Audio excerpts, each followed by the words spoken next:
بسم اللہ الرحمن الرحیم نحمدہ ونصلی ونسلم علی رسولہ الکریم اما بعد۔ احباب ذی وقار، آج مثنوی مولوی معنوی کی یہ ہماری نویں نشست ہے۔ تو ما قبل سے ہم اس کا ربط جوڑتے ہیں۔ تو مولانا جلال الدین رومی رحمۃ اللہ تعالی علیہ نے ما قبل یہ بات ارشاد فرمائی کہ تو قیاس از خیش می گیری و لیک، دور دور افتادائی بنگر تو نیک، کہ تم معاملات کو اپنے آپ پر قیاس کر رہے ہو، لیکن حقیقت یہ ہے کہ تم معنی سے بہت دور دور جا پڑے ہو۔ اس چیز پر تم غور کر لو۔ اور پھر آگے بعض نسخوں میں آپ کا ایک اور شعر بھی ہے کہ پیشتر آ تاب گویم قصائی، میرے قریب آؤ میں تمہیں ایک اور قصہ سناؤں، بو کے یا بھی از بیانم حصہ ہی، ہو سکتا ہے کہ میرے بیان سے تمہیں کچھ حصہ حاصل ہو جائے۔ اب معاملہ یہی ہے کہ جو لوگ ظاہر بین ہیں اور ظاہر کو دیکھتے ہیں تو وہ حقیقت سے بہت دور رہ جاتے ہیں، تو کئی جگہ پر وہ غلطی کھا جاتے ہیں، ان کا ظاہر پر رہنا ان کو دھوکے میں ڈال دیتا ہے۔ تو اس حوالے سے پھر آپ یہ بات ارشاد فرماتے ہیں کہ اللہ والوں کے معاملات جو ہیں وہ در حقیقت کچھ اور ہوتے ہیں۔ ظاہر جو ہے، جو نظر آ رہا ہے، ظاہر کی آنکھ جو ہے وہ دھوکہ کھاتی ہے، لیکن باطن جو ہے وہ سب کچھ ہی ہے۔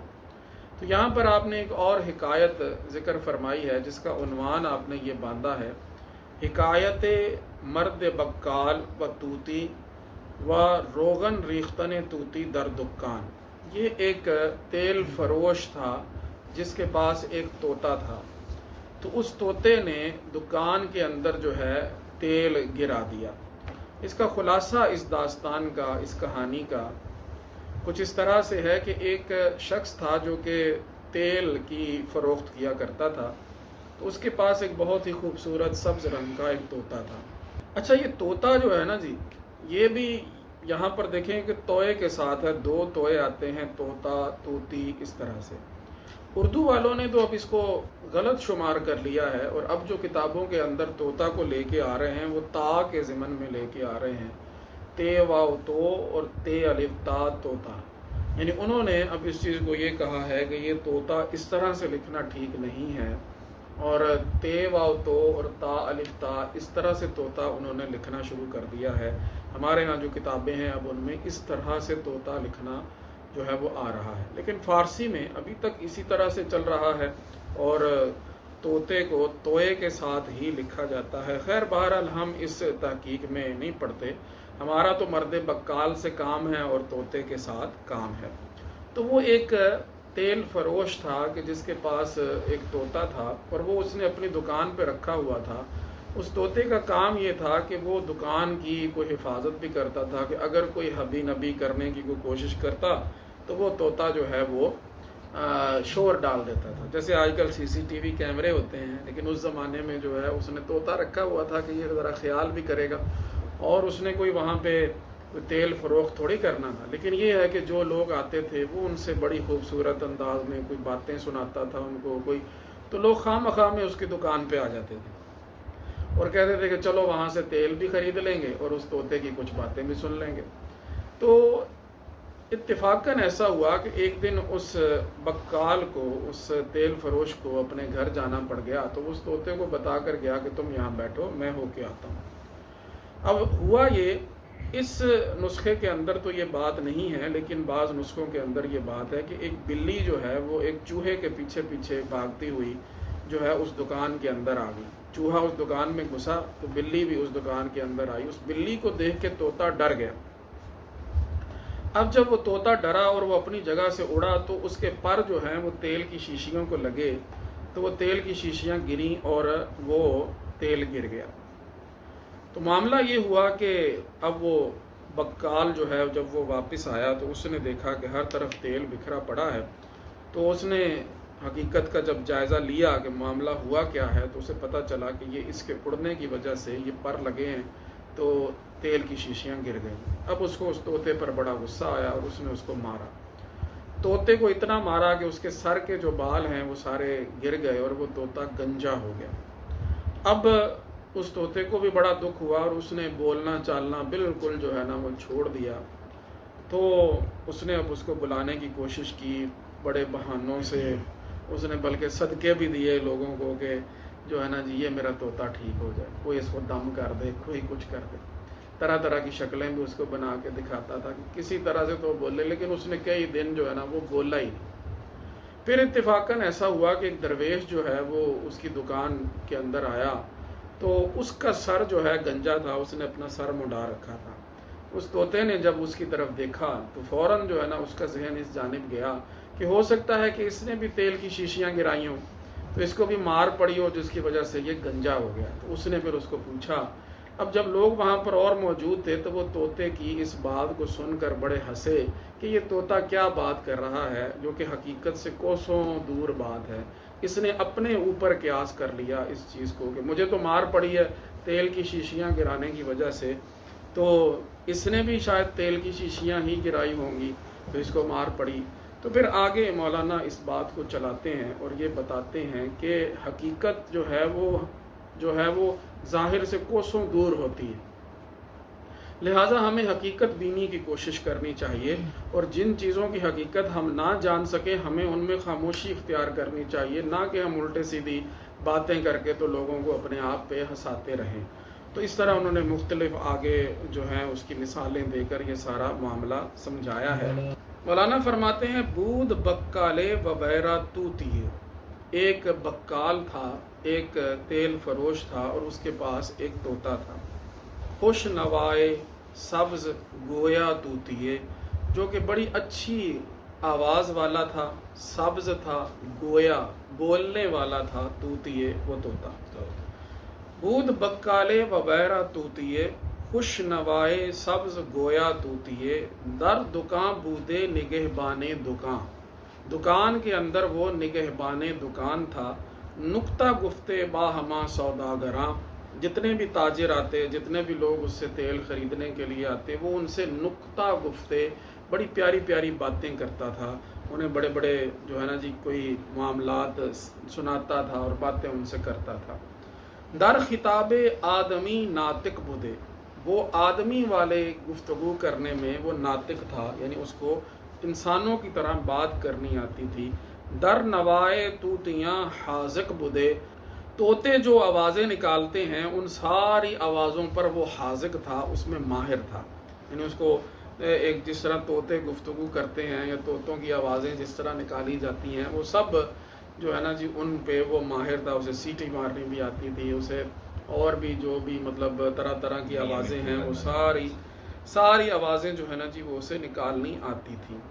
جست از سوئے دکان سوئے گرے، اب وہ سارا جو قصہ میں نے آپ کو بتایا نا کہ بعض کے نسخوں کے اندر موجود ہے وہ یہاں ذکر نہیں، اب یہاں انہوں نے صرف اتنی بات فرمائی ہے کہ وہ دکان کی ایک طرف سے جو ہے کودا اور سوئے گریخت دوسری طرف وہ بھاگا، تو شیشہ ہائے روغنے گل را بریخت، تو اس نے پھولوں کے تیل کی جو شیشیاں تھیں نا وہ اس نے انڈیل دی، وہ تیل اس نے گرا دیا، چمبیلی کا، چمپا کا، پتہ نہیں کون سی چیزوں کے جو ہیں وہ تیل ہوتے ہیں، تو وہ وہاں پر تھے۔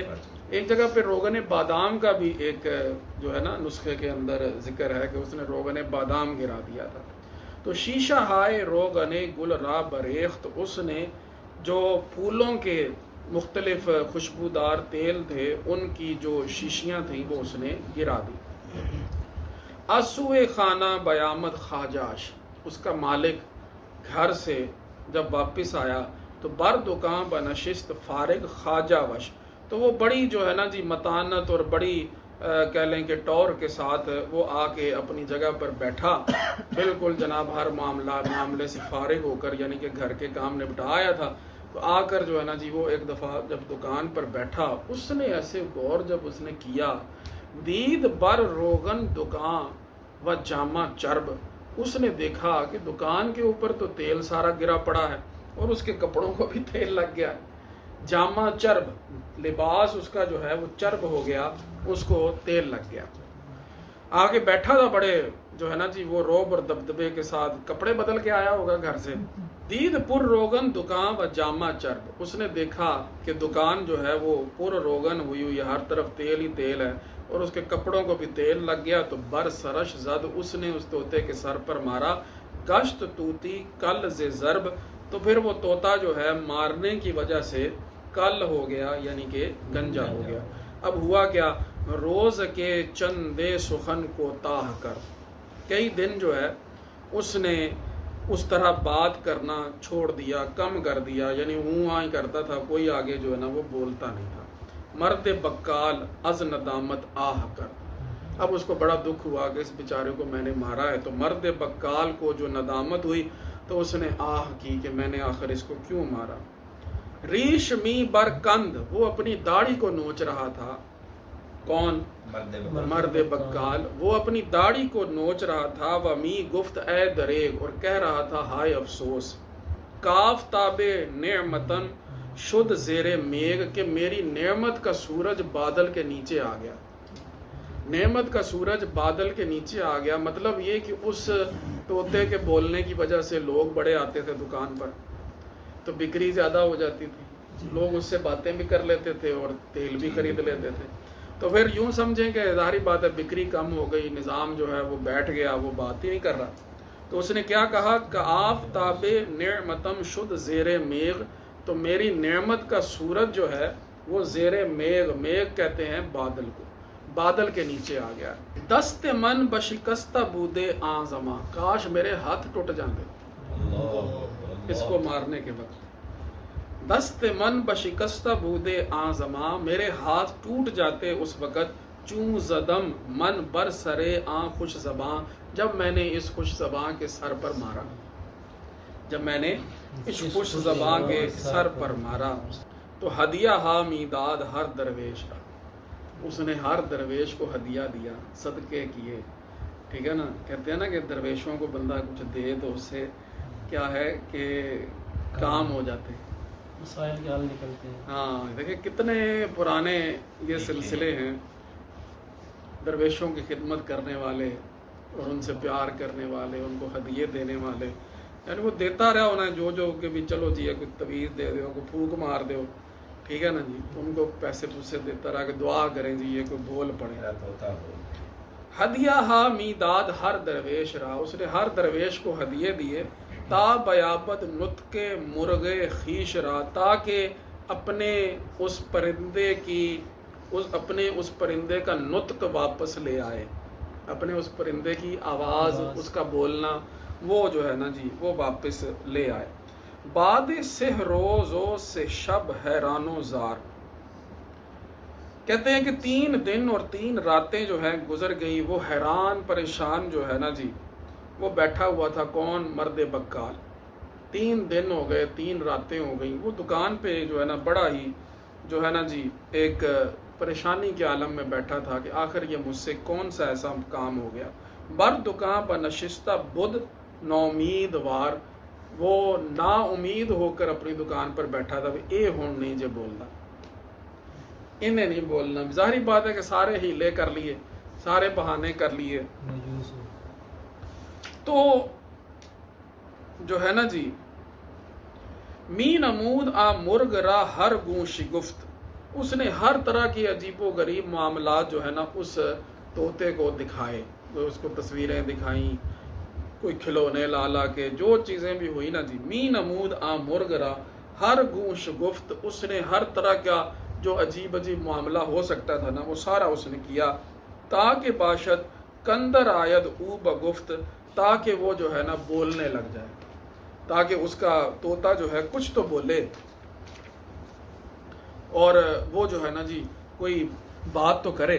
تو طرح طرح کے نا جی اس نے اس کے سامنے معاملات کیے. بعض نسخوں میں ہے کہ وہ اپنے دانتوں سے ہونٹوں کو جو ہے نا جی چبا کے بھی اس کو دکھاتا رہا, طرح طرح کی صورتیں بنا کے اس کو دکھاتا رہا. یہ کچھ الہاقی اشعار جو ہیں بعض نسخوں کے اندر موجود ہیں. تو جول کیے سر برہنا می گزشت, تو وہاں سے ایک ننگے سر جولکی گزرا. جولکی درویش کو کہتے ہیں. جولک جو ہے نا جی وہ خرقہ ہوتا ہے کہ جو بالوں کے ساتھ بنا ہوا ہوتا ہے, موٹا سا دبیز سا, کہ جو درویش لوگ پہنتے ہیں, اس کو جولک کہا جاتا ہے.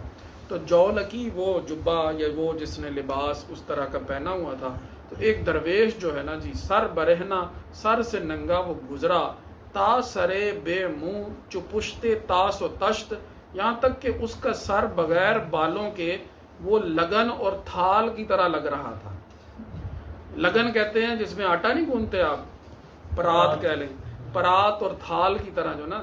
تاس و تشت, تاس کہتے ہیں لگن کو, اور تشت کہتے ہیں جی وہ جو پورا فلیٹ تھال ہوتا ہے, اس طرح کا جو ہے نا اس کا سر تھا, بالکل چمکدار, بے منہ بغیر بالوں کے اس کا سر جو ہے وہ تاس و تشت کی طرح لگ رہا تھا.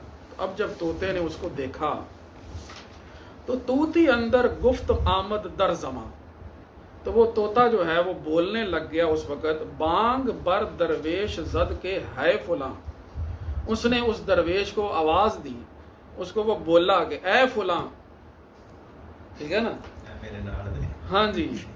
تو بانگ بر درویش زد, اس نے اس درویش کے لیے آواز لگائی, ہے فلاں اے فلاں, از چے اے کل با کلاں آمیختی, اے گنجے تو نے ایسا کیا کیا ہے کہ گنجوں کے ساتھ مل گیا ہے.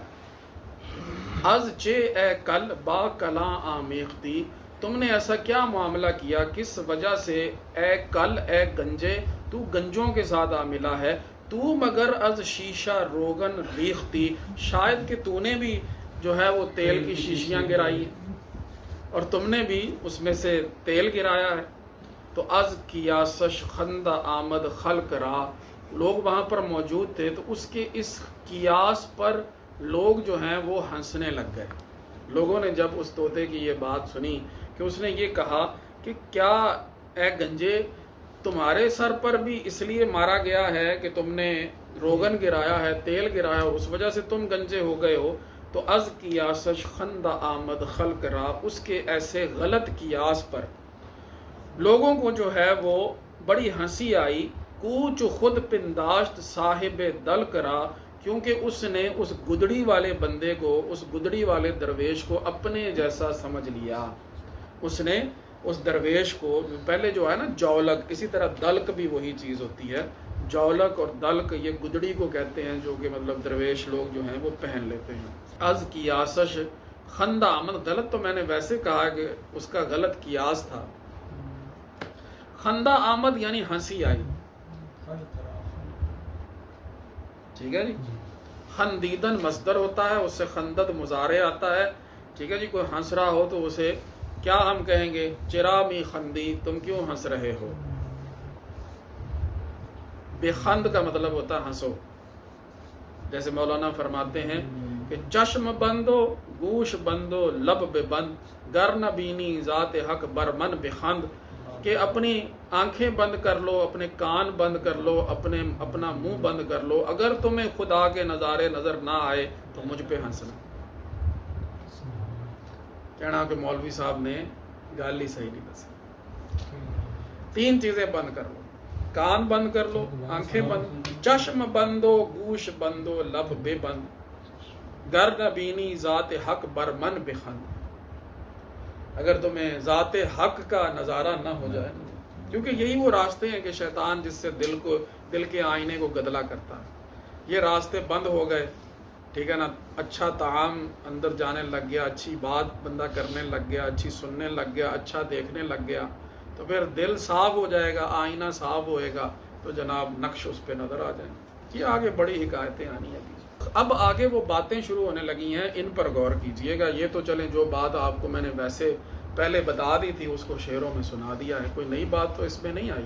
لیکن یہ ہے کہ مولانا کے جو اشعار آپ نے پڑھے ہیں, ان کی ترتیب, ان میں لفظوں کا اتار چڑھاؤ, وہ ساری چیزیں آپ نے جب ملاحظہ کی ہیں تو اس کا ایک اپنا مزہ آیا, ٹھیک ہے نا جی. تو از کی آسش خندہ آمد خلق را, اس کے ایسے غلط قیاس پر لوگوں کو ہنسی آئی کہ اس نے صاحب دلک کو اپنے جیسا شمار کیا. گارے پاکاں را قیاس از خود مگیر, پاک لوگوں کے معاملات کو اپنے اوپر قیاس نہیں کرنا چاہیے، پاک لوگوں کے معاملات کو اپنے اوپر قیاس نہیں کرنا چاہیے۔ گرچہ ماند در نبشتن شعر و شیر، گرچہ لکھنے کے اندر شعر اور شیر دونوں جو ہیں وہ ایک جیسے ہیں، ٹھیک ہے۔ اب بعض نسخوں کے اندر ایک یہ بھی لفظ مزید اس کی تشریح بھی موجود ہے کہ شعر آں باشد کے مردم را درد، شعر وہ ہوتا ہے کہ جو بندوں کو چیر پھاڑ دیتا ہے، جیسے وہ بھی شعر ایک کود کے باہر آ گیا اور اس نے کچھ لوگوں کو نقصان پہنچایا ہے، یہ ابھی خبریں چل رہی ہیں۔ تو شعر وہ ہوتا ہے اور شیر وہ ہوتا ہے کہ جس کو لوگ پیتے ہیں، اپنی جان بناتے ہیں۔ تو یہ یہاں پر اس کا ذکر نہیں ہے، مولانا نے صرف اتنا اشارہ دے دیا کہ شعر اور شیر دونوں لکھنے میں ایک جیسے ہیں، لیکن ماہیتیں اور حقیقتیں جو ہیں وہ دونوں کی جدا جدا ہیں۔ لہٰذا یہ نہیں کہ جو پاک بندہ، پاک اللہ کا نیک آدمی جو ہے تمہیں اپنے جیسا نظر آ رہا ہے تو تم سمجھو یہ بھی میرے جیسا ہے، اس کے معاملات بھی میرے جیسے ہیں۔ فرماتے ہیں جملہ عالم زیں سبب گمراہ شد، سارا جہان اس سبب سے گمراہ ہوتا ہے کہ وہ حقیقت کو ظاہر پر قیاس کر لیتے ہیں، حقیقت چھوڑ دیتے ہیں اور ظاہر کو سامنے رکھ لیتے ہیں۔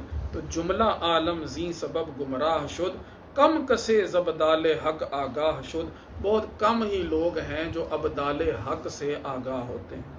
ابدال یہاں پر مولانا روم علیہ رحمہ نے یوں کہہ لیں کہ وزن کے لیے یہاں پر اور بہر بنانے کے لیے یہ لفظ ذکر کیا، اور یہاں اس سے مراد مطلق ولی، یہاں وہ خاص جو ایک ابدال کی ایک ٹرمینالوجی ہے نا وہ مراد نہیں ہے، ٹھیک ہے جی۔ ابدال بھی اہل طریقت کے ہاں ایک مرتبہ ہے جو کہ اولیاء کرام کا ایک خاص مرتبہ ہے۔ اب اس کے حوالے سے ابن عربی جو ہیں وہ کچھ کہتے ہیں، دیگر علماء جو ہیں ان کا کچھ کہنا ہے۔ بعض یہ کہتے ہیں کہ ابدال وہ ہوتے ہیں کہ جو اگر وہاں سے ایک جگہ پر ہیں وہ وہاں سے چلے جائیں تو کسی اور کو اپنی صورت پر ایسے چھوڑ جاتے ہیں کہ لوگوں کو پتہ ہی نہیں چلتا کہ وہ وہاں سے چلے گئے، ان کو ابدال کہا جاتا ہے۔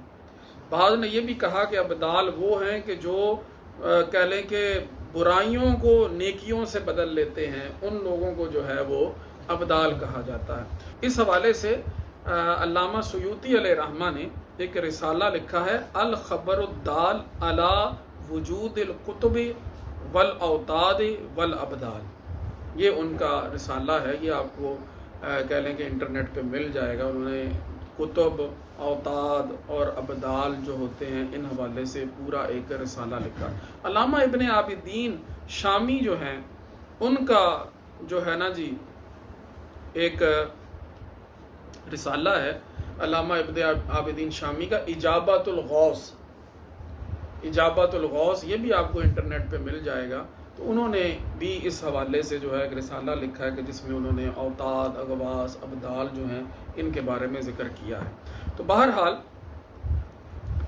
یہ مختلف جو ہے نا جی تشریحات ہیں مختلف اولیاء کے نزدیک ابدال کے حوالے سے، ٹھیک ہے جی۔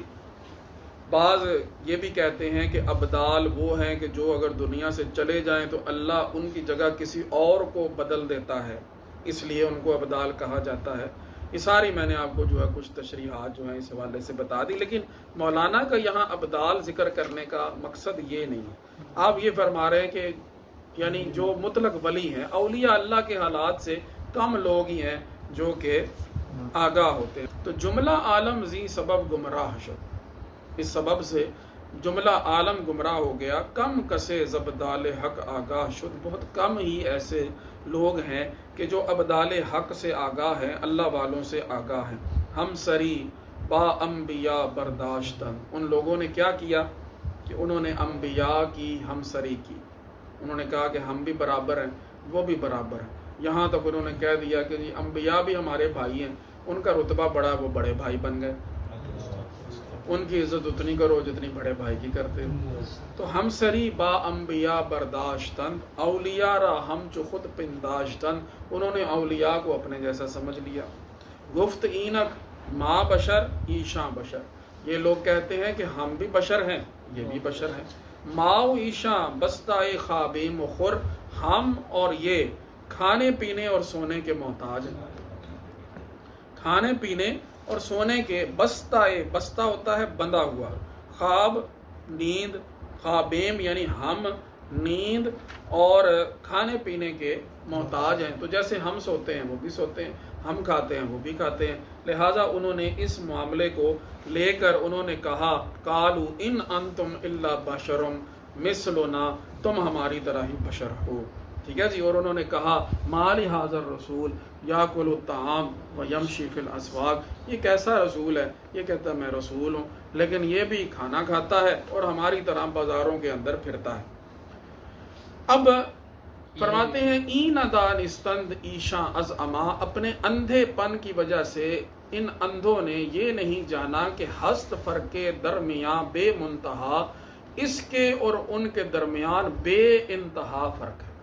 اس کے اور ان کے درمیان بے انتہا فرق ہے. اب فرق کیسے ہوتا ہے جی آپ ہی بتا دیں. فرماتے ہیں ہر دو گوں زنبور خوردند از محل. بھیڑ جو ہے نا جی، یہ شہد کی مکھی جو ہے یہ بھی بھیڑ کی ہی ایک فیملی ہے. ٹھیک ہے، اسی کی ایک قسم ہے، اسی کی برجاتی ہے. ٹھیک ہے. تو ہر دو گوں زنبور خوردند از محل، بھیڑ کی جو دونوں قسمیں ہیں یہ ایک ہی جگہ سے کھاتی پیتی ہیں. وہ بھی پھولوں پہ بیٹھتی ہے، یہ بھی پھولوں پہ بیٹھتی، وہ بھی پھلوں کا رس چوستی ہے، یہ بھی پھلوں کا رس چوستی ہے. لیک شد زانیش وزیں دیگر اصل، ایک جو بھیڑ ہے وہ لال سی ہے، اس میں وہ پھولوں کا رس پی کے زہر بنا رہی ہے، ڈنگ بنا رہی ہے. نیش کس کو کہتے ہیں؟ ڈنگ کو کہتے ہیں. تو ایک کا بن رہا ہے ڈنگ وزیں دیگر اصل، اور دوسری میٹھا تازہ شہد بنا رہی ہے. دیکھنے میں کیا ہے؟ ایک ہی قسم. ان کی بھی ویسے ٹانگیں ہوتی ہیں، ان کی بھی ویسے، اس کے بھی پار اسی طرح کے ہیں، اس کے بھی اسی طرح کے ہیں. تو وہ معاملہ جو ہے کیا ہے، کھا پی بھی ایک جگہ سے رہی ہیں لیکن ایک جو ہے وہ ڈنگ بنا رہی ہے اور ایک اصل بنا رہی ہے، شہد بنا رہی. ہر دو گوں آہو گیا خوردن دو آپ. ہرن کی دو قسمیں ہوتی ہیں، ایک عام ہرن ہوتا ہے، ایک خاص ہرن ہوتا ہے جس کے ناف کے اندر جو ہے وہ کستوری بنتی، اسے آہوئے ختن بھی کہا جاتا ہے. اعلیٰ حضرت نے بھی یہ لفظ اپنی شاعری میں استعمال فرمایا نا، آہوئے ختن. وہ آہوئے ختن جو ہوتا ہے اس کے جو مشک خطا ہیں، یہ بھی نہیں وہ بھی نہیں، ایک جگہ پہ آیا نا یہ. تو وہ جو آہوئے ختن ہے نا، وہ بھی گھاس ہی کھاتا ہے اور پانی پیتا ہے. اور عام ہرن جو ہے وہ بھی گھاس ہی کھاتا ہے، وہ بھی پانی پیتا ہے. یہ بھی ہو سکتا ہے کہ ایک ہی جنگل کے اندر آہوئے ختن بھی موجود ہو اور ہرن بھی موجود ہو، عام ہرن بھی. تو کہنے کو کیا ہے، اس کو یہی کہیں گے کہ یہ ایک ہی فیملی ہے، ان کی، ان میں کوئی فرق نہیں. تو کیا وہ ان کا معاملہ مختلف ہے؟ فرماتے ہیں زیں یکے سرگیں شد، ایک مینگنیاں ہی کر رہا ہے، بزاں مشک ناب، اور ایک سے جو ہے بڑی ہی نایاب قسم کی مشک بن رہی ہے. ناب نایاب سے مشک بن رہی. ٹھیک ہے جی. وہ ایک اس کا نافع جو ہے نا وہ لاکھوں روپے کا آتا ہے، جو صحیح نافع ہو. تو جیسے پیچھے بھی آیا کہ اس آہو کو، اس ہرن کو اس کے نافع کی خاطر جو ہے وہ قتل کر دیا جاتا ہے. تو وہ اس کا ناف جو ہے نا جی، اس میں سے وہ کستوری نکالتے ہیں، بعد میں وہ کاسمیٹکس میں یوز ہوتی ہے، عطر میں یوز ہوتی ہے، پرفیوم میں یوز ہوتی ہے. تو بڑا وہ مہنگا ایک جو ہے نا وہ سلسلہ ہے. دوائیوں کے اندر بھی اس کو یوز کیا جاتا ہے. تو ہر دو گوں آہو گیا خوردن دو آپ، دونوں قسم کے جو ہرن ہیں وہ گھاس ہی کھاتے ہیں اور پانی ہی پیتے ہیں. کوئی نمی شے نہیں وہ کھاندے جہدے نال جڑا نا وہ بنا رہے ہیں کہ تسی کہہ رہے ہو کہ اسی روٹی کھا رہے ہیں تے انبیاء بھی روٹی کھا رہے ہیں، لہذا انہاں نوں ساڈے برابر کرو. کیوں کریے؟ وہ انبیاء ہیں، اولیاء ہیں، تو تم کون ہو؟ ٹھیک ہے نا جی. تو فرق والی جگہ تلاش کرنی چاہیے، نہ کہ بندہ یہ دیکھے کہ جیسے ہم ہیں ویسے وہ ہیں. تو ہر دو گوں آہو گیا خوردن تو آپ زیں یکے سرگیں شد وزاں مشک ناب، ایک سے جو ہے کیا بنتی ہے؟ مینگنیاں بنتی ہیں، گوبر بنتا ہے. سرگیں ویسے پاتھیوں کو بھی کہتے ہیں سرگیں. وزاں مشک ناب، اور دوسرے سے نایاب مشک جو ہے وہ بنتی ہے. اور ہر دو نئے خوردند از یک آب خور. بانس ہوتا ہے نا، گنا بھی بانس کی ہی ایک نسل ہے. جیسے بانس کے گریں ہوتی ہیں ایسے ہی گنے کی بھی جو ہے وہ گریں ہوتی ہیں. تو تو ایک ہی گھاٹ سے آپ ان کو پانی بھی دے لو، ایک ہی گھاٹ سے ایک طرح کے کنویں کا پانی دے لو، تو این یکے خالی، ایک اندر سے خالی ہوگا، وہ آن دیگر شکر، اور اس کے اندر شکر میٹھا ہوگا۔ وہ میٹھا ہے۔ تو اسی طرح تم خالی ہو اور انبیاء جو ہیں اولیاء وہ معرفت الہی سے بھرے ہوئے، وہ لبریز۔ تو فرماتے ہیں کہ نئے بانسری کو بھی نئے اسی لیے کہتے ہیں کہ وہ بانس سے بنی ہوتی ہے۔ تو یہ سارا ایک ہی ان کی مطلب فیملی ہے، کہ فرمایا کہ وہ جو بانس ہے اور گنا ہے دونوں ایک ہی سلسلے ہیں ان کے، اور ایک طرح کا ہی پانی ان کو لگتا ہے، لیکن ایک کے اندر شکر پیدا ہو جاتی ہے اور ایک اندر سے خالی ہے۔ پھر آگے فرماتے ہیں 100,000 این چنی اشباہ بھی، یہ تو میں نے 3 مثالیں تمہیں بتائی ہیں نا، اس طرح کی مثالیں ڈھونڈنے نکلو تو 100,000 مل سکتی ہیں۔ ایسے ہی نہیں کہ بیٹھ کر جو ہے خود کو ان پر اور ان کو خود پر جو ہے قیاس کر لو، ٹھیک ہے نا۔ وہ بھی کافر بھی یہی کرتے تھے نا، کبھی خود کو ان پر لے جاتے تھے، کہتے اگر یہ نبی ہیں تو ہمیں کیوں نہیں نبوت آ سکتے، کبھی کہتے تھے کہ ہمارے پاس کچھ نہیں ہے تو ان کے پاس کیوں ہے۔ تو دونوں ہی معاملے غلط ہیں نا۔ تو 100,000 این چنی اشباہ بھی، فرق شاہ 70 سالہ راہ بھی، ان کے درمیان جو فرق ہے وہ 70 سال کے راستے سے بھی زیادہ، اللہ اکبر۔ فرق جو ہے وہ 70 سال کے راستے سے بھی زیادہ ہے، یہ جان لے۔ این خورد گردد پلیدی زو جدا، یہ جو کھاتا ہے، یہ جو عام بندہ ہے، یہ جو کھاتا ہے کیا ہے، اس سے پلیدی جدا ہوتی ہے، پلیدی جدا ہوتی ہے۔ لیکن حضور علیہ صلاۃ والسلام کا کیا معاملہ تھا، آپ جب قضائے حاجت کے لیے بھی تشریف لے جاتے تھے تو وہاں کچھ بھی نظر نہیں آتا تھا، ایک مہک آ رہی ہوتی تھی، خوشبو آ رہی ہوتی تھی۔ آنکھ خورد گردد ہما نور خدا، وہ جو کھاتے ہیں وہ نور خدا ہی بنتا ہے۔ تو این خورد گردد پلیدی زو جدا، یہ جو کہہ رہا ہے یہ باتیں کہ نہیں جی ہمارے جیسے ہیں، اس کا معاملہ کیا ہے کہ یہ جو کھائے گا پلیدی کرے گا، گند ہی پائے گا۔ مشک بار ایک جو ہے نا جی سیب کھایا اس نے، کیا خوشبوئیں آ رہی تھیں، لیکن جب اس کے ساتھ ملاصق ہوا تو جناب سارا وہ ہر طرف بدبو ہی بدبو پھیل گئی۔ یہ تمہارا اندر ہے۔ اور انبیاء ان کی شان جو ہے وہ کیا ہی کیا ہے۔ تو وہ جتنا بھی کھائیں گے وہ اللہ کی اطاعت کے لیے کھائیں گے، اللہ کی عبادت کے لیے کھائیں گے، تو جو کھائیں گے اس سے ان کے اندر نور خدا بڑھے گا، اس میں ان کی ذاتی نفسانی خواہشات نہیں، ان کا کھانا پینا، ان کا اپنی ازواج کے پاس جانا، ان کے دیگر معاملات، یہ سب اللہ رب العزت کی اطاعت میں ہے۔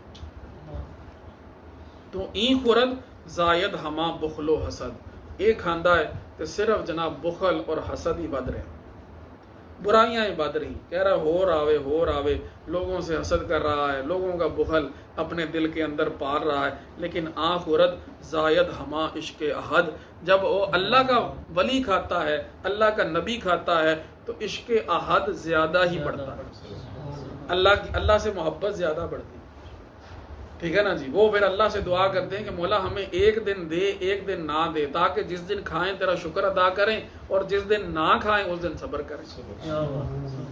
اللہ سے تعلق ان کا بڑھتا، ان کا کھانا پینا سونا جاگنا، ان کے ہر معاملے وہ اللہ رب العزت کے لیے۔ تو این خورد زائد ہما بخل و حسد، یہ جو کھاتا ہے تو سارے کا سارا جو ہے وہ بخل اور حسد ہی بڑھ رہا ہے، اور کی بڑھ رہا ہے، کھا پی کے سونا ہی۔ تو آنکھ خورد زائد ہما عشق احد، وہ جب کھاتا ہے تو عشق احد جو ہے وہ بڑھتا ہے۔ این زمین پاک و آن شوراس تو بد، یہ گویا یوں ہے کہ پاک زمین ہے، اور وہ ایسے سمجھ لو کہ شورے والی زمین ہے، بنجر زمین ہے اور بری زمین۔ حضرت سیدنا علی رضی اللہ تعالیٰ عنہ سے کسی نے پوچھا نا کہ آپ یہ بتائیں کہ آپ کہتے ہیں قرآن کریم میں رتب و یابس ہر چیز کا ذکر ہے، تو آپ کی جو ہے نا جی داڑھی کا اور میری داڑھی کا بھی ذکر ہے، تو آپ نے پھر یہ آیت پڑھی والبلد الطیب یخرج نباتہ باذن ربہ، جو ایک بلد طیب ہے نا جی، وہ اپنے پودے ہیں وہ اللہ کے حکم سے اگاتی ہے، اور والذی خبث لا یخرج الا ناکدا، جو بری زمین ہے وہاں پہ جو ہے نا جی وہ جھاڑیاں ہی اگتی۔ تو یوں سمجھ لو کہ میری داڑھی وہ تو اللہ رب العزت کے حضور مقبول ہے، لیکن تمہاری جو داڑھی ہے یہ بس تمہارے چہرے کے بال ہی ہیں نا. داڑیاں تو دیکھیں نا ظاہری طور پر سکھوں نے بھی رکھی ہوئی ہیں، لیکن ان داڑھیوں کی قبولیت تو نہیں ہے، وہ الا ناقیدہ ہی ہے، وہ جھاڑیاں ہی ہیں اور کچھ نہیں ہے اس کے.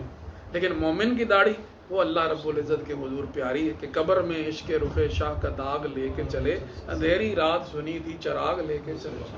مومن کی داڑھی تو ایسی ہے. تو فرمایا تمہاری زمین بری ہے، تو جو یہ ہے اللہ نے اس کا بھی ذکر فرما دیا. ٹھیک ہے جی. تو این زمین پاک وہاں شوراست تو بد، یہ جو ہے مومن جو ہوتا ہے، نیک آدمی جو ہوتا ہے، اللہ والا جو ہوتا ہے، وہ زمین پاک، اس پہ جو بھی اگنا ہے وہ اچھا ہی اگنا ہے، اس میں جو ٹھہرنا ہے لوگوں کے فائدے کے لیے ٹھہرنا ہے. لیکن جو برا ہے اس کے اندر برائی برائی ہے، جتنا مرضی کھا پی لے، جو مرضی کر لے، وہ کیا ہے ادھر کچھ بھی نہیں. جتنا مرضی اچھا بیج ڈال لیں، جو مرضی سمجھا لیں، وہاں پہ وہ بات سمجھ میں آنی ہی نہیں. وہاں شوراست و بد این فرشتہ پاک وہاں دے وسط و دد.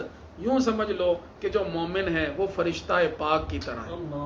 ایک شعر ہے، گہے از پاکی ماں ملک شرمندہ.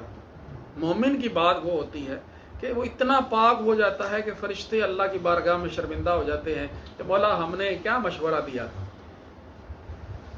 ٹھیک ہے نا، کہ یسفک الدماء، یہ تو خون بہائے گا، یہ تو یہ کرے گا، یہ تو تیری عبادت کر رہا ہے اتنے ذوق و شوق سے. تو گہے از پاکی ماں ملک شرمندہ، اور گہے از ناپاکی ماں ابلیس خندہ.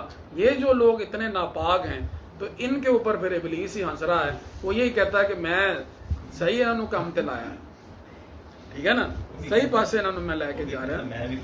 تو این فرشتہ پاک تو اس طرح سے کہہ دینے میں کوئی حرج نہ ہوا پھر کہ این فرشتہ پاک وہاں دے وسط و دد. وہ شیطان ہے اور درندہ ہے. دد کہتے ہیں وحشی کو، وحشی درندے کو دد کہتے ہیں. از دام و دد ملولم انسانہ مارزوز، کہ ان جو ہے نا جی لٹیروں اور ان وحشی لوگوں سے میں تنگ آ گیا ہوں، مجھے کوئی انسان کی تلاش ہے. از دام و دد ملولم، وہاں بھی دد کا ذکر جو ہے وہ آیا ہے. ہر دو صورت گر بہم ماند رواست. اچھا اب یہاں پہ بات آ گئی جی آپ نے اتنی مثالیں تو دے دیں، تو پھر یہ صورتیں ایک طرح کی کیوں ہوتی ہیں؟ یہ نہیں ہونی چاہیے تھی. صورتیں جو ہیں وہ ایک طرح کی ہوں تو آپ تو یہ سارا آپ نے بتا دیا کہ ظاہر اور ہے حقیقت اور ہے، یہ بات ہمیں سمجھ آ گئی. تو پھر صورتیں جو ہیں وہ ایک طرح کی کیوں ہیں؟ تو فرماتے ہیں یہ بات ٹھیک ہے، صورتیں ایک طرح کی ہو سکتی ہیں. جو کڑوا پانی ہوتا ہے وہ بھی اسی طرح کا صاف ہوتا ہے، جو میٹھا پانی ہوتا ہے وہ بھی اسی طرح کا صاف ہوتا ہے. دیکھنے میں ایک طرح سے نظر آ رہے ہیں. اس دی مثال تو فیصلہ آباد اچھی مل جاتی ہے. ہاں جی ٹھیک ہے نا. فرماتے ہیں آب تلخ و آب شیری را صفاست. تلخ پانی اور میٹھا پانی دونوں صفائی والے وصف کے اندر وہ ایک جیسے ہو سکتے ہیں، یہ کوئی معاملہ نہیں. تو صورتیں جو ہیں وہ ایک طرح کی ہو سکتی ہیں، حقیقتیں مختلف ہونی چاہیے. تو جز کے صاحب ذوق کے شناست بیاب، یہ بات جان لے کہ صاحب ذوق کے علاوہ کوئی تمہیں یہ بات نہیں بتا سکتا، یہ فرق نہیں جان سکتا. او شناست آب خوش از شورا آب. وہ شورا والا جو آب ہے، یعنی جو تلخ آب ہے، کڑوا پانی ہے، اس کے اندر اور میٹھے پانی کے اندر وہ کر سکے گا کہ جس کا جو صاحب ذوق ہے، جس کا ذائقہ ٹھیک ہے. تو وہ کون ہے صاحب ذوق؟ وہ تیرا پیر کامل ہے. اس کو پتا ہے کہ کیا چیز درست ہے اور کیا چیز جو ہے وہ درست نہیں ہے. وہ فرق کر کے تمہیں بتائے گا. عام لوگ یہ فرق نہیں کر سکتے، وہ سمجھتے ہیں کہ سارے ایک طرح، وہ سارے ٹھیک نہیں جی، سارے ٹھیک نہیں. لیکن قبلہ حضرت صاحب نے بتایا نا کہ یہ ٹھیک نہیں ہے، یہ ٹھیک. قبلہ صاحب فرمایا کرتے تھے نا، لوگ یہی کہتے ہیں سارے ٹھیک نہیں، سارے ٹھیک نہیں. تو وہ صاحب ذوق تھے نا جی، ان کا ذوق ٹھیک تھا، ان کو پتا تھا کہ یہ بندہ غلط ہے اور یہ بندہ جو ہے وہ صحیح. ورنہ تو لوگ یہ آج کل یہی کہہ رہے ہیں، جن کا ذوق خراب ہوا ہے، جن کی قوت ذائقہ کام نہیں کر رہی، جن کو سمجھ نہیں آ رہی، وہ یہی کہہ رہے ہیں کہ سارے ٹھیک ہے. وہ بھی قرآن و حدیث پڑھ رہے ہیں، وہ بھی قرآن و حدیث پڑھ رہے ہیں. تو جز کے صاحب ذوق، یہ صاحب ذوق پہ اب جو ہے نا جی ہمیں نظر رکھنی ہے. تو صاحب ذوق کے سوا کون اس بات کو جان سکتا ہے؟ اس بات کو تو پالے او شناسد آب خوش از شورا آب. وہ جو ہے نا جی تلخ اور میٹھے پانی کے اندر فرق کر کے تمہیں بتا سکتا ہے۔ تو یہ جو شعر ہے نا جی، یہ ایک امور سلوک کے اندر ہادی بن گیا ہمارے لیے کہ ہم ان سے تعلق بنائیں جو صاحب ذوق ہیں، جو ہمیں یہ بتائیں کہ یہ معاملہ ٹھیک ہے اور یہ غلط ہے۔ تو سحر را با معجزہ کردہ کیاس، ہر دو راہ بر مکر پندارد اساس۔ سحر، جادو جو ہے نا جی، اس کا معاملہ بھی یہی ہوتا ہے کہ وہ جو ہے وہ چیزوں کو بدل دیتا ہے، اور معجزہ جو ہے اس میں بھی یہی چیزیں ہوتی ہیں کہ اشیاء جو ہیں وہ بدل جاتی ہیں، لیکن سحر جو ہے وہ شیطانی معاملات میں سے ہے، اور معجزہ جو ہے وہ تو حکم ربانی سے، وہ حکم ربانی سے ہے۔ تو لوگوں نے، جن لوگوں کو اس بات کا نہیں پتا، یہی تو وہ لوگ تھے نا جی جو کہتے تھے کہ یہ جادوگر ہیں، یہ جادو ہے۔ تو انہوں نے سحر اور معجزات دیکھے، انہوں نے جادوگر کہہ دیا۔ ابو جہل نے کہا نا جی کہ جی جو جادو ہے نا وہ آسمان پر نہیں چلتا، تو آپ جو ہے چاند کو 2 ٹکڑے کر دیں۔ جب چاند کو 2 ٹکڑے کر دیا، وہ کہنے لگا یہ تو بہت بڑے جادوگر ہیں، ان کا جو آسمان پہ بھی چل رہا ہے۔ تو سحر را با معجزہ کردہ قیاس، سحر کو معجزہ کے اوپر انہوں نے قیاس کر دیا، اور دونوں کی انہوں نے اساس مکر جو ہے نا وہ بنا لی۔ تو کیسے معاذ اللہ یہ ہو سکتا ہے؟ معجزہ تو انبیاء کو اللہ رب العزت عطا فرماتا ہے، وہ تو اذن الہی کے ساتھ منود ہے، وہ شیطانی مکر و فریب کے ساتھ نہیں ہوتا۔ تو جو ظاہر بین ہیں وہ دونوں کو یکساں سمجھ دیتے ہیں، وہ کہتے ہیں یہ بھی معاملہ ہو رہا ہے اور وہ بھی معاملہ ہو رہا ہے۔ اب ظاہری بات ہے کہ یہاں موسیٰ علیہ السلام کے پاس معجزہ تھا، اور جو باقی جادوگر تھے ان کے پاس سحر تھا، تو کہہ لیں کہ اس حوالے سے پھر اب آگے گفتگو فرما رہے ہیں کہ ساحران موسیٰ از استیزا را۔ تو جو موسیٰ علیہ السلام کے زمانے کے جو جادوگر تھے، انہوں نے معاندانہ رویہ اختیار کیا، اور مجادلے کے طور پر بر گرفتہ چوں عصائے او عصا، انہوں نے بھی موسیٰ علیہ السلام کی طرح اپنے عصا پکڑے ہوئے تھے۔ ٹھیک ہے جی، جادوگروں کے پاس بھی عصا ہیں، پر ان کے پاس، انہوں سمجھ رہے تھے بھی ساڑھی سوٹی تو نا سوٹی ٹھیک ہے نا، اتنے جناب وہ سارے آ گئے۔ فرمایا زیں عصا تا آ عصا فرکیست ژرف، فرماتے ہیں کہ اس عصا میں اور اس عصا میں بڑا فاحش فرق ہے، بڑا جو ہے نا جی نمایاں فرق ہے۔ زیں عمل تا آ عمل ظاہ شگرف، اس عمل، ان کے عمل اور ان کے عمل کے اندر جو ہے نا جی بہت ہی مختلف اور عجیب راستہ ہے۔ ٹھیک ہے نا، ان کا معاملہ سحر پر تھا، موسیٰ علیہ السلام کا معاملہ وہ معجزے کے اوپر تھا۔ تو وہ سوٹیاں پڑھ کے وہ سمجھ رہے تھے کہ ہم مقابلہ کر لیں، چلو جی انہوں نے بھی پڑھی، ایسے بھی پڑھ کے آ جانے۔ لعنت اللہ این عمل را در کفا، یہ جو جادوگر کام کرنے لگے ہیں اس کے پیچھے لعنت اللہ ہے، شیطانی کام جو ہوا تو پھر لعنت اللہ ہی ہوا نا۔ تو در کفا، کفا اس کو کہتے ہیں گدی کو، یہ پیچھے در کفا، یعنی ان کے عمل کے پیچھے تو لعنت اللہ ہے، اور رحمت اللہ آ عمل را در وفا، اس عمل کے ساتھ، وفا کا ہوتا ہے، وفا ہوتا ہے نا کسی کا ساتھ دینا، تو یہاں پر اسی طرح معنی کریں گے کہ اس عمل کے ساتھ رحمت اللہ ہے۔ اللہ کی رحمت۔ ادھر کیا ہے؟ لعنت اللہ ہے، اور ادھر کیا ہے؟ رحمت اللہ ہے۔ کافراں اندر میرے بوزینہ طبع، کافر جو ہے نا جی وہ دعوی برابری، یہ میرے جو ہے نا جی، میرا ان آتا ہے نا کسی کے برابر اپنے آپ کو دکھانا، تو میرے اسی سے ہے۔ تو کافراں اندر میرے بوزینہ طبع، کافر جو ہے نا جی برابری کا جو دعویٰ کرنے میں وہ بندر کی طبیعت رکھنے والے ہیں، بندر کی طبیعت رکھنے والے ہیں، یعنی وہ جیسے بندر نہیں کسی کو دیکھتا کہ یہ کام کر رہے ہیں، کر رہے ہم بھی کر لیں گے، جیسے وہ اس نے کہا تھا نمرود نے ابراہیم علیہ السلام کو کہ میں بھی کر لیتا ہوں۔ تو کافر جو ہے نا جی وہ برابری کے دعوے میں وہ ایک بندر والی طبیعت والے ہیں۔ تو آفت آمد درون سینہ تبا، اس جو ہے نا جی طبیعت نے ان کے سینے کے اندر بہت بڑی آفت پھیلائی ہے۔ یہ جو ان کی طبیعت ہے نا جی بندر والی طبیعت، یہ بندر والی جو طبیعت ہے اس نے ان کے سینوں کے اندر بڑا ہی نقصان کیا۔ فی قلوبہم مرض فزادہم اللہ مرضا، وہ مرض کیا ہے کہ وہ بندر والی طبیعت جو ہے نا وہ ان کے اندر ہے۔ ہر چے مردم می کند بوزینہ ہم، جو بندے کرتے ہیں بندر بھی وہی کرتے ہیں۔ آن کند کند کز مرد بیند دم بدم، بندر وہی کرتا ہے کہ جو بندے کو کرتا ہوا دیکھتا ہے. تو کافروں کو مولانا نے کیا کہہ دیا کہ یہ بندر ہے. ٹھیک ہے جی. فرماتے ہیں کہ بندر وہی کرتا ہے تمہارا. اب انہوں نے وہ ونڈ کر دی نا جی. جب وہ کہہ رہے تھے کہ جی ہم بھی وہی کر رہے ہیں تو انہوں نے فرمایا تم باندر ہو. اس گل قائل بھی ہے نا سی باندر تو. ہاں آپ ولی اور نبی بننے کی کوشش نہ کرو، تم باندر ہو. ان کو بھی نکال کے دے دی ہے ایک مثال، چھوڑا ان کو بھی نہیں کہ خالی نہ جان.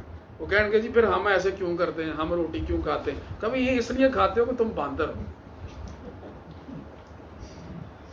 ٹھیک ہے نا جی. ان کا گھر بھی پورا کر دیا کہ کہیں رہ نہ جائیں. وہ کہیں گے جی ہمیں بتایا ہی نہیں، پھر وہ کون ہے تو ہم کون. تو انہوں نے کہا کہ تمہارا معاملہ بندر والا ہے. تو ہرچ مردم می کند بوزینا، ہم جو مرد کرتے ہیں، لوگ کرتے ہیں، بندر بھی وہی کرتے ہیں. تو کند کج، پہلے مسئلہ ان کی طرف سے تھا، کہتے جو ہم کر رہے ہیں یہ کر رہے ہیں. انہوں نے کہا یہ معاملہ یہ نہیں، تم اپنے اوپر دیکھو کہ جیسے بندے جو کرتے ہیں بندر وہ کرتے ہیں نا، ایسے تم یہ سمجھو کہ جیسے ان کے معاملات ہیں ایسے ہی تم اپنے معاملات جو ہے کر کے دکھا رہے ہو. تو تم تو فقط ایک پریکٹس کر رہے ہو نا. تو اصل معاملات تو انہی کے ہیں. کھانا پینا بنتا بھی ان کا ہے، سونا بنتا بھی ان کا ہے، جو اللہ کے لیے سب کچھ کر رہے ہیں. تمہارا تو بس کھانا پوری ہے نا، تم تو ایکٹنگ کر رہے ہو. تم تو دنیا میں فقط اپنا ایک کردار اپنی لگا پھیرا ہی ہے، تمہارا لگا پھیرا ہی ہے. او گما برد کے من کردم چو، بندر بھی یہ سوچتا ہے کہ میں وہی کر رہا ہوں جیسے وہ کر رہا ہے. فرق را کہ داند استیزا رو، وہ معاند وہ جنگجو جو ہے وہ فرق کو کیسے سمجھ سکے. بندر کو یہ فرق سمجھ نہیں آتا، وہ خوش ہوتا ہے اس پر کہ میں بھی وہی کر رہا ہوں. وہ دیکھے گا کہیں کہ جناب وہ لوگوں نے اینک لگائی، کسی کی اینک اتار کے وہ اپنے لگا لے گا، پھر خوش ہوتا ہے اس کے اوپر کہ دیکھو جی میں نے اینک لگا لی. لیکن وہ فرق کو نہیں سمجھتا کہ اس کے اینک لگانے میں اس کو کیا نظر آ رہا ہے اور میں اشیاء کو کیا دیکھ رہا ہوں. تو فرمایا فرق را کہ داند استیزا رو، وہ جنگجو وہ معاند جو ہے وہ فرق کو کیسے سمجھ سکے گا. این کند از امر و او بہرے ستیز، یہ جو کر رہا ہے یہ تو حکم الہی سے کر رہا ہے. نبی جو کرتا ہے، ولی جو کرتا ہے وہ حکم الہی سے کرتا ہے، اور باندر جو کرتا ہے وہ مقابلہ کرنے کے لیے کرتا ہے. ٹھیک ہے جی.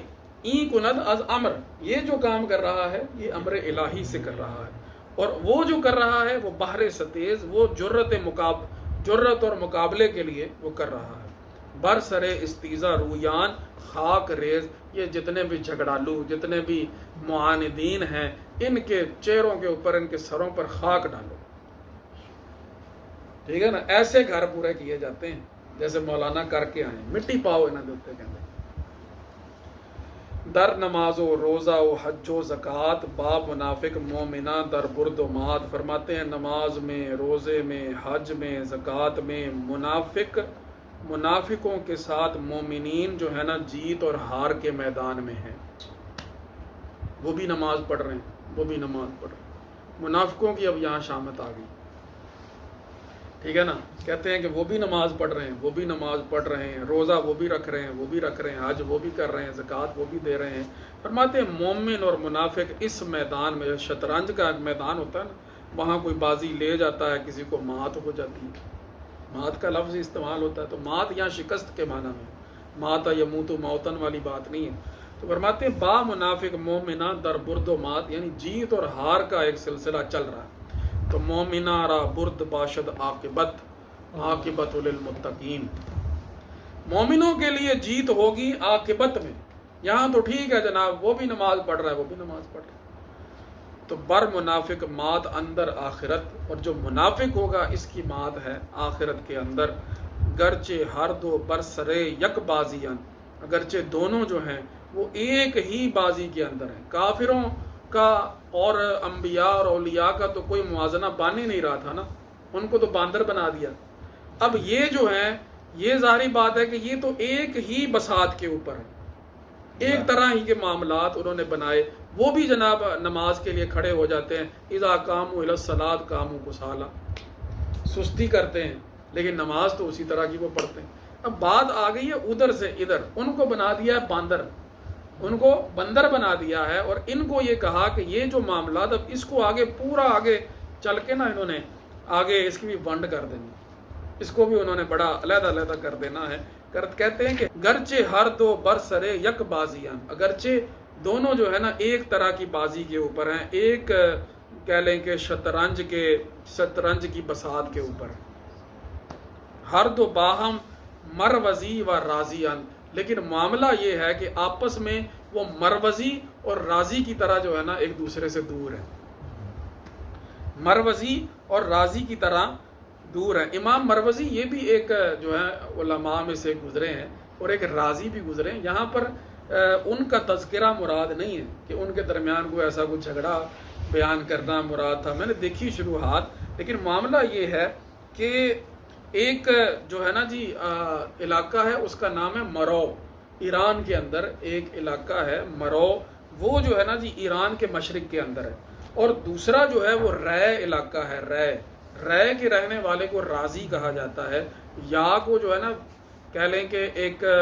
خلاف قیاس اس کو زا سے بدل دیا گیا ہے، تو وہ ایران کے جو ہے وہ مغرب کے اندر ہے، تو یعنی فرمایا کہ ان کے درمیان مشرق اور مغرب والا فرق ہے، ہر چند کے ایک ہی مسجد میں بیٹھے ہوئے ہیں، ایک ہی محفل کے اندر بیٹھے ہوئے ہیں، لیکن درمیان میں فرق ایسے ہے کہ ایک مروزی ہے اور ایک راضی ہے، ایک مرو کا رہنے والا ہے اور ایک رے کا رہنے والا ہے، ٹھیک ہے جی۔ ویسے یہ مروزی یہ یاد کر لیں، کہیں علامہ صاحب کا نام آتا ہے مروزی لوگ پڑھ دیتے ہیں ان کو، اصل جو اس کا تلفظ ہے وہ مروزی ہے، سمجھ آئی۔ اور راضی یہ بڑے ائمہ میں سے گزرے، امام راضی بھی ہیں، راضی بھی کئی ہیں، ٹھیک ہے نا۔ مولانا روم رحمۃ اللہ تعالی علیہ، ان کے والد صاحب کا ایک راضی صاحب ہیں کوئی، ان کا جو ہے نا ان کے ساتھ کافی معاملہ بنا، وہ جو علامہ راضی صاحب تھے انہوں نے بادشاہ کو جو ہے نا جی بڑا پھیلایا پھسلایا اور کہا کہ یہ جو حضرت ہے نا مولانا کے والد، یہ تو جناب ان کے ملنے میں لانے والے اور ان کے محبت والے اتنے ہو گئے کہ تمہاری سلطنت پہ قبضہ کر لیں گے، علماء بھی ان کے ساتھ ہو گئے ہیں، اللہ نے اتنا نظام ان کو عطا فرمایا تھا، سن رہے ہیں میری بات؟ تو پھر وہ جو ہے نا بادشاہ نے بڑی عجیب سی بات ان کے ساتھ کی، مولانا کے والد حضرت بہاؤالدین ولد سے، اس نے کہا کہ جناب آپ ماشاءاللہ بڑا نظام چلا رہے ہیں، بڑے سلسلے آپ کی خانقاہ کے چل رہے ہیں، تو پھر مطلب حکومت میرے کرنے کے تو مطلب میں یہ سمجھتا ہوں کہ حکومت بھی اگر آپ چلا لیں تو بڑا اچھا ہے، تو میں چابیاں ہر چیز جو ہے وہ آپ کے ہاں بھیج دیتا ہوں، آپ یہ کر لیں۔ تو حضرت جو ہے نا اس بات کو بھانپ گئے، تو وہاں پر وہ ایک راضی تھے جو ان کے بارے میں کئی لوگوں نے تو سیدھا ہی لکھیا کہ وہ امام راضی کے ساتھ لڑائی تھی، حالانکہ وہ یہ والے امام نہیں، میں نے اپنے تھیسس میں یہ ساری بات ذکر کی ہے، وہ یہ امام راضی جو کہہ لیں گے ہے نا جی مفسر ہیں، ان کی وہ بات نہیں ہے، وہ اور ایک راضی تھے، ان کی بات تھی، اور وہ حسد میں جلتے رہتے تھے، یعنی یہاں پہ کئی لوگوں نے یہ بات لکھی جی امام راضی بھی ان سے حسد کرتے تھے اور انہوں نے یہ معاملہ کیا، تو بادشاہ نے کہا کہ جناب سب کچھ آپ سنبھالیں، میں فارغ، تو وہ اس بات کو بھانپ گئے، تو آپ نے بلخ کو خیر آباد کہہ دیا، آپ نے کہا بھی ہم نہیں چلتے، پھر آپ اٹھے اور آپ نے وہاں سے اس کو جو ہے نا جی وہ چھوڑا، تو پھر کرتے کراتے مختلف جگہوں سے ہوتے ہوتے آپ پونیاں پہنچ گئے، اپنے بال بچے لے کے آپ نے کہا چھوٹو وسیع چل رہے، یہ ایک الگ انشاءاللہ کبھی بیان کریں گے، ان کی بھی بڑی شان ہے، سلطان العلماء کہا جاتا،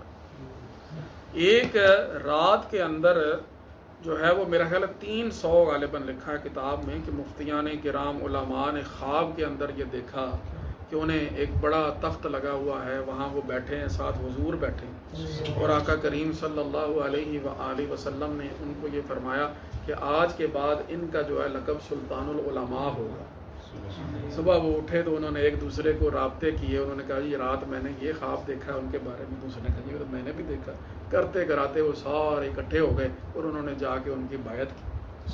تو جب اس طرح سے معاملے ہو جائیں تو بادشاہوں کو تو مسئلے بن جاتے ہیں، تو اس نے کہا کہ وہ یہ راضی صاحب نے کام کرایا تھا، انہوں نے کہا بھی یہ تو گل کہی تیری کہ تو آرام نال انہاں دے حوالے کر، حوالے کرنا مقصد نہیں تھا، مطلب وہ ایک کیا اس کو کہیں گے کہ ہاں ایک چال ہی اس نے چلی، اس نے کہا جی یہ بھی تسی سنبھال لو جی، مطلب سارا کچھ تو تواڈے کول چلا گیا، تو وہ پھر جناب وہاں سے نکلے اور پھر آگے معاملہ جو ہے نا جی وہ پھر بنا. تو گرچہ ہر دو برسرے یک بازیاں، گرچہ مومن اور منافق ایک ہی بساط کے اوپر ہوتے ہیں، نمازیں بھی پڑھتے ہیں، روزے بھی دونوں رکھتے ہیں، حج بھی کر رہے ہیں، زکاتیں بھی دے رہے ہیں، لیکن فرق ان کے درمیان ہر دو باہم مروزی و رازیان، آپس میں ان کا جو فرق ہے وہ مشرق اور مغرب والا ہے، وہ مروزی اور راضی والا ہے. ہر یکے سوئے مقام خود رود، اور ہر ایک اپنے مقام کی طرف چل رہا ہے، ہر ایک در حقیقت اپنے مقام کی طرف چل رہا ہے. ہر یکے بر وفق کے نام خود رود، اور ہر کوئی جو ہے وہ اپنے نام کے مطابق چل رہا ہے. مومن کا ظاہر بھی اللہ کے لیے ہے، مومن کا باطن بھی اللہ کے لیے ہے، وہ اس طرف چل رہا ہے. اور ایک وہ ہے کہ جس کا مطلب نام جو ہے نا جی منافق ہے، تو اس کے اندر نفاق ہے، تو وہ منافقت والی جو اس والا رستہ ہے، اور اس کی جو کہہ لیں گے ایک اس کے جو معاملات ہیں وہ ان کی طرف چل رہا ہے. اب یہاں یہ لفظ مومن کے بارے میں اور آگے کچھ اس بارے میں تفصیلات آئیں گی.